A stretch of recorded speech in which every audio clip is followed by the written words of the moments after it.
Las propiedades y clasificaciones de las diversas partículas subatómicas conocidas y de las interacciones fundamentales que gobiernan su comportamiento.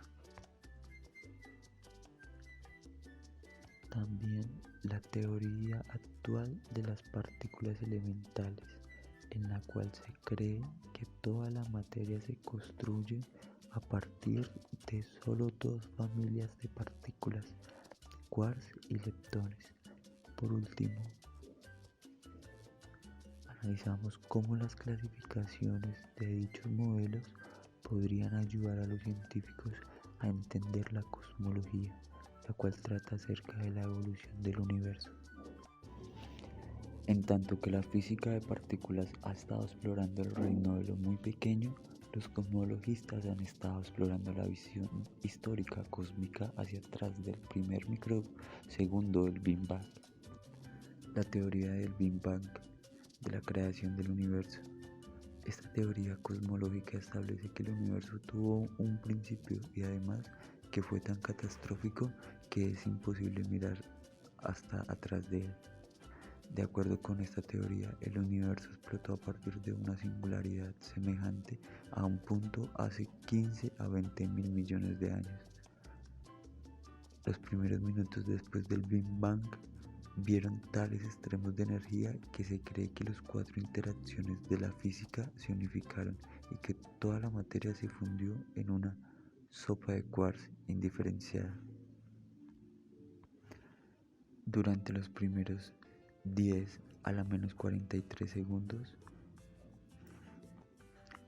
la época ultracaliente, durante la cual la temperatura aproximada era 10 a 32 Kelvin, se presume que las fuerzas fuerte, electrodébil y gravitacional se unieron para formar una fuerza completamente unificada. En los primeros 10 a la menos 32 segundos que siguieron al Big Bang, la época caliente, temperatura 10 a la 29 Kelvin, la gravedad se escapó de esta unificación en tanto que las fuerzas fuerte y electrodébil permanecieron como una descrita por una gran teoría de unificación. Este fue un periodo en que las energías de las partículas eran tan grandes, mayores a las 10 a la 16 gigaelectronvoltios, que las partículas muy masivas, así como los quarks, los leptones y sus antipartículas, existieron. Luego, el universo se expandió rápidamente y se enfrió durante la época caliente cuando las temperaturas oscilaron entre 10 a la 29 y 10 a la 15 Kelvin. Las fuerzas fuerte y electrodébil se separaron y el esquema de la gran unificación fue roto. Conforme el universo se enfriaba, la fuerza electrodébil se dividió en la fuerza débil y la fuerza electromagnética alrededor de 10 a la menos 10 segundos después del Big Bang. Hasta alrededor de 7000 años después del Big Bang, el universo fue dominado por la radiación. Los iones absorbían y remitían fotones, asegurando de ese modo el equilibrio térmico de la radiación y la materia. La radiación energética evitó también que la materia formara grupos o incluso átomos de hidrógeno aislados. Cuando el universo tenía alrededor de 100.000 años de edad, se expandió y enfrió hasta cerca de 3000 Kelvin, y los protones podían ligar electrones para formar átomos de hidrógeno neutros. Debido a que los átomos neutros no dispersaban de manera apreciable fotones, el universo repentinamente se volvió transparente para los fotones. La radiación dejó de dominar el universo y grupos de materia neutra crecieron establemente. Primero los átomos, seguidos por moléculas, nubes de gas, estrellas y finalmente galaxias. En física moderna, las interacciones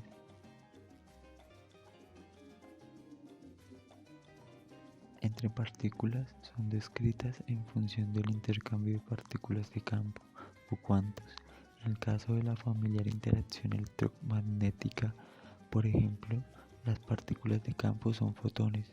En el lenguaje de la física moderna se dice que la fuerza en la electromagnética es mediada por fotones y los fotones son cuantos del campo electromagnético. Del mismo modo, la fuerza fuerte es mediada por partículas del campo llamadas gluones. La fuerza débil es mediada por partículas llamadas bosones W y Z, y la fuerza gravitacional es mediada por cuantos del campo gravitacional llamados gravitones. Cuatro fuerzas fundamentales entre partículas elementales, en orden de intensidad decreciente. Están la fuerza fuerte, la fuerza electromagnética, la fuerza débil y la fuerza gravitacional. La fuerza fuerte representa el pegamento que mantiene unidos a los nucleones. Es de muy corto alcance y es despreciable para separaciones mayores que aproximadamente 10 a la menos 15 metros, casi el tamaño del núcleo. La fuerza electromagnética, la cual une átomos y moléculas para formar la materia ordinaria, tiene alrededor de 10 a la menos 2 veces la intensidad de la fuerza fuerte. Es una fuerza de largo alcance que disminuye en intensidad como el cuadro inverso de la separación de las partículas interactuantes. La fuerza débil es una fuerza de corto alcance que tiende a producir inestabilidad en ciertos núcleos.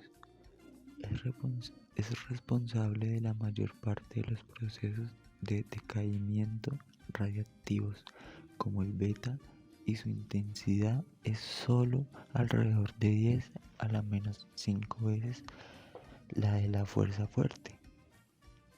Por último, la fuerza gravitacional es una fuerza de largo alcance que tiene una intensidad de solo aproximadamente 10 a la menos 39 veces la de la fuerza fuerte en unidades del sistema internacional. La palabra átomo proviene del griego átomos, que significa indivisible. En un tiempo se consideraba a los átomos como las constituyentes indivisibles de la materia, es decir, se consideraban como partículas elementales. Después de 1932, los físicos imaginaban a toda la materia compuesta de solo tres partículas constituyentes: electrones, protones y neutrones, con excepción del neutrón libre. Estas partículas eran muy estables.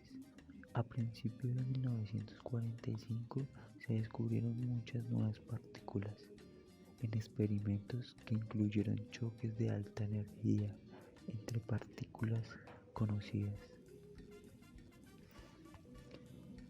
La característica de estas nuevas partículas es ser sumamente inestables y tienen vidas medias muy cortas, que oscilan entre 10 a la menos 6 y 10 a la menos 23 segundos.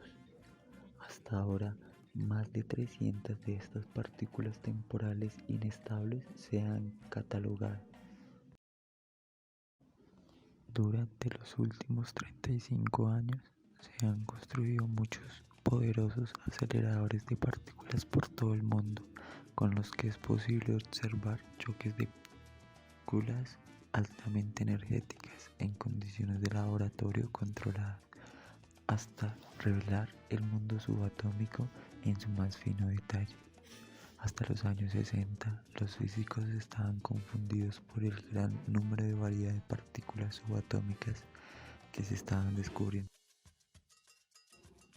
El positrón, descubierto por Carl Anderson en 1932, y a partir de este descubrimiento inicial, el positrón se ha observado en una gran cantidad de experimentos. Quizás el proceso más común de la producción de positrones es la producción de pares. En este proceso, un fotón de rayos gamma con suficiente energía choca con un núcleo y se crea un par de electrón-positrón. De este modo, la energía electromagnética en forma de un rayo gamma se convierte en masa en concordancia con la famosa relación de este. Energía es igual a masa por velocidad de la luz al cuadrado. El proceso inverso también puede ocurrir en las condiciones apropiadas. Un electrón y un positrón pueden aniquilarse entre sí para producir dos fotones de rayos gamma que tienen una energía combinada de al menos 1.2 megaelectronvoltios. Cuando un electrón y un positrón se encuentran a bajas velocidades en el espacio libre, porque se producen dos rayos gamma de 0.511 megaelectronvoltios en vez de un rayo gamma con una energía de 1.022 megaelectronvoltios. Los rayos gamma son fotones y los fotones conducen momento. Si solo se produjera un fotón, no se conservaría el momento. El universo se expandirá por siempre. En las décadas de los 50 y los 60, Alan Sandage usó el telescopio de 200 pulgadas en el Monte Palomar para medir las velocidades de las galaxias a distancias de hasta 6.000 millones de años. Estas mediciones mostraron que estas muy distantes galaxias se estaban moviendo alrededor de 10.000 kilómetros por segundo, más rápido que lo que predecía la ley de Hubble.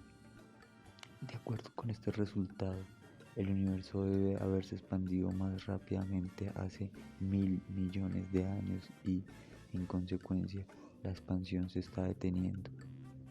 Hoy en día, los astrónomos y los físicos están tratando de determinar la velocidad de detenimiento.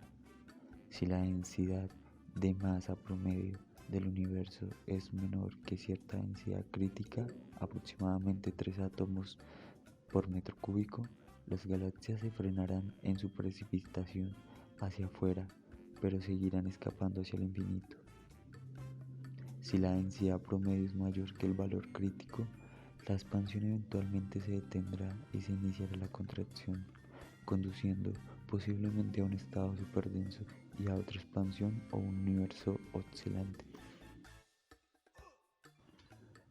La conexión cósmica en el mundo alrededor de nosotros está dominada por protones, electrones, neutrones y neutrinos. Algunas de las otras partículas más exóticas pueden verse en los rayos cósmicos. Sin embargo, la mayor parte de las nuevas partículas se producen empleando grandes y costosas máquinas que aceleran protones y electrones hasta energías en las gamas de los gigaelectronvoltios. Estas energías son enormes cuando se comparan con la energía térmica en el universo actual. Su ecuación de onda relativista requería soluciones que correspondían a estados de energía negativos, y así los estados de energía negativos existían, se esperaría que un electrón en el estado de energía positiva efectuará una transición rápida a uno de estos estados, emitiendo un fotón en el proceso. Dirac evitó este problema postulando que todos los estados de energía negativos estaban llenos.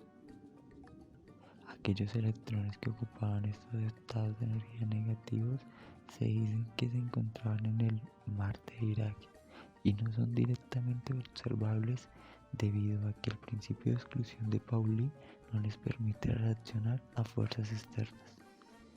Sin embargo, si uno de estos estados de energía negativos está vacío, dejando un hoyo en el mar de estados llenos, el hoyo se puede reaccionar a las fuerzas externas.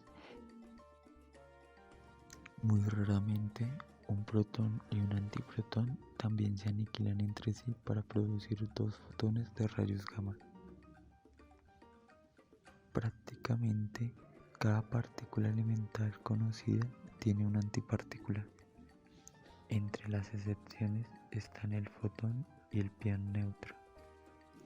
Después de la construcción de los aceleradores de alta energía en la década de los 50, se descubrieron muchas otras antipartículas.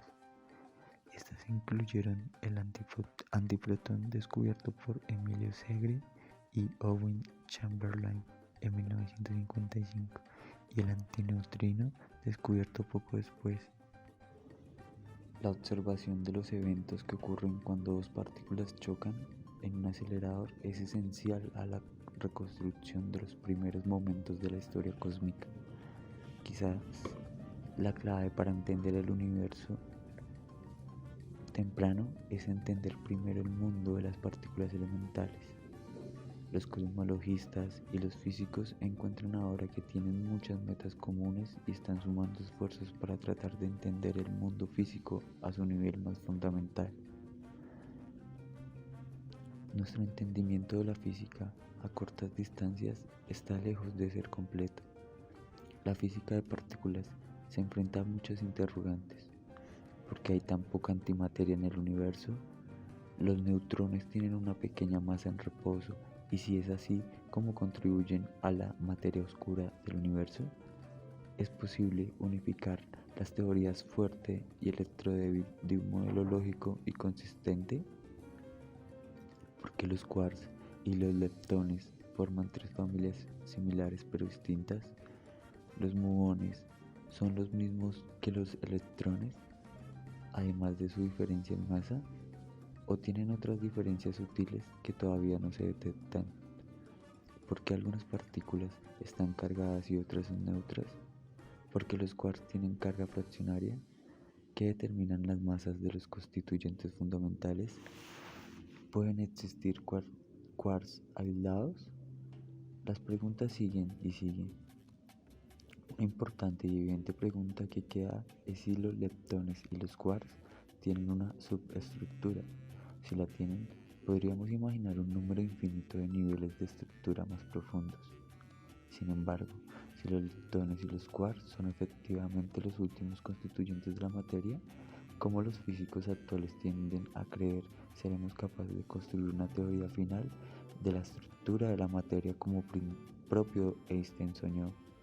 En la perspectiva de muchos físicos, al final del camino está a la vista, pero ¿cuánto tardará alcanzar la meta todavía en un interrogante para todos?